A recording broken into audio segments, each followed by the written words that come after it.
ಸಖತ್ ಖಾರ ಬಣ್ಣ ಮತ್ತು ರುಚಿ ಆಚಿ ಚಿಲ್ಲಿ ಪೌಡರ್. ರಾಜ್ಯದಲ್ಲಿ ಸಿಎಂ ಬದಲಾವಣೆ ಗೊಂದಲ ವಿಚಾರ ಶಾಸಕರು ಹಾಗೂ ಸಚಿವರಿಗೆ ಬಿಸಿ ತುಪ್ಪವಾಗಿ ಪರಿಣಮಿಸಿದೆ. ಸಿದ್ದು ಪರ ನಿಲ್ಬೇಕಾ, ಡಿಕೆ ಪರ ನಿಲ್ಬೇಕಾ ಅನ್ನೋದು ತಲೆನೋವಾಗಿದೆ.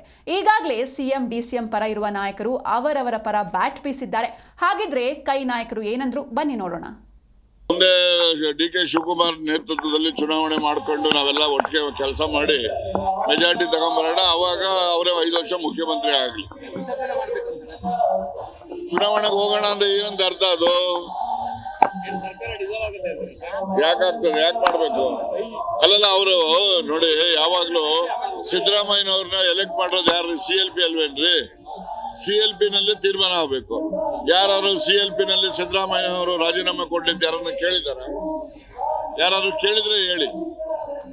ಅದರಿಂದ ಸುಮ್ಮನೆ ಇವೆಲ್ಲ ಏನೋ ನಮ್ಗೆ 30 ತಿಂಗಳು ಆಗಿತ್ತು ಅಂತ ಹೇಳ್ಕೊತಾರೆ. ಎಲ್ಲಿದೆ? ಯಾರು ಹೇಳೋರು? ಯಾರು? ನಾವು ನೋಡಿ, ಹೈಕಮಾಂಡ್ ನಲ್ಲಿ ನಾಯಕತ್ವದ ಬಗ್ಗೆ ಮಾತನಾಡಬಾರ್ದು ಅಂತ ಹೇಳಿದ್ದಾರೆ. ನಾನು ಅದಕ್ಕೋಸ್ಕರ ಅದ್ರ ಬಗ್ಗೆ ಮಾತನಾಡೋದಿಲ್ಲ. ಈ ಚರ್ಚೆಗಳ ಬಗ್ಗೆ ಯಾವುದೇ ಪ್ರತಿಕ್ರಿಯೆಯನ್ನು ಮಾಡೋದಕ್ಕೆ ಹೋಗೋದಿಲ್ಲ. ಯಾಕೆಂದರೆ ಈಗ ನಮ್ಮ ಹೈಕಮಾಂಡ್ನವರು ಇದ್ದಾರೆ. ಹೈಕಮಾಂಡ್ನವರು ಇದೆಲ್ಲವನ್ನು ಗಮನಿಸ್ತಾ ಇದ್ದಾರೆ. ಜೊತೆಗೆ ನಮ್ಮವರೇ ಇದ್ದಾರೆ. ಅಖಿಲ ಭಾರತ ಕಾಂಗ್ರೆಸ್ ಪಕ್ಷದ ಅಧ್ಯಕ್ಷರು ಸನ್ಮಾನ್ಯ ಮಲ್ಲಿಕಾರ್ಜುನ ಖರ್ಗೆ ಅವರು.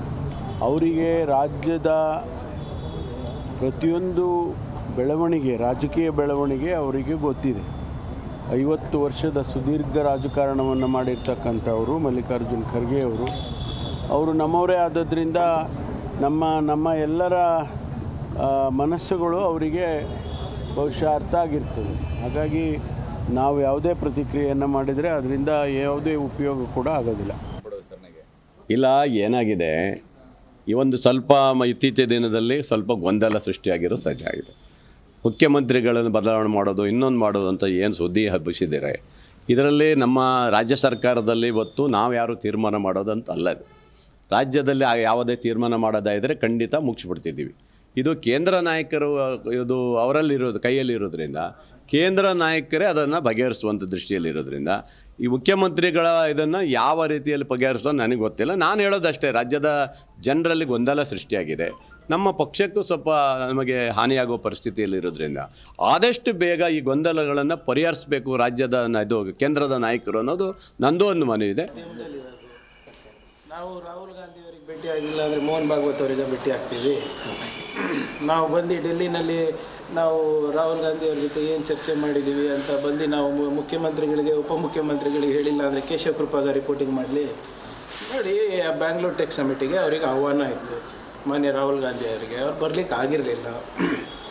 ನಾವು ಟೈಮ್ ಕೇಳಿದ್ವಿ, ನಮ್ಮ ಏನು ಆರ್ಟಿಫಿಷಿಯಲ್ ಇಂಟೆಲಿಜೆನ್ಸ್ PC ತೋರ್ಸೋಕ್ಕೆ. ಅವರಿಗೂ ಕುತೂಹಲ ಇತ್ತು. ಸೊ ಟೈಮ್ ಕೊಟ್ಟಿದ್ದರು, ಹೋಗಿ ಅದೆಲ್ಲ ಎಕ್ಸ್ಪ್ಲೇನ್ ಮಾಡಿ ಬಂದ್ವಿ. ಅದರಲ್ಲಿ ತಪ್ಪೇನಿದೆ? ಈ ಸಂದರ್ಭದಲ್ಲಿ ರಾಜ್ಯದ ಬೆಳವಣಿಗೆಗಳ ಬಗ್ಗೆ ತಾವು ವರದಿ ಕೊಟ್ಟಿದ್ದಾರೆ. ಯಾರು ಹೇಳಿರೋದು? ನಾವಿಬ್ಬರೇ ಇದ್ವಲ್ಲ. ಈಗ ವರದಿ ಕೊಟ್ಟಿದ್ದಾರೆ, ಇಸ್ಕೊಂಡಿದ್ದಾರೆ ಅಂತ ಹೇಳಿ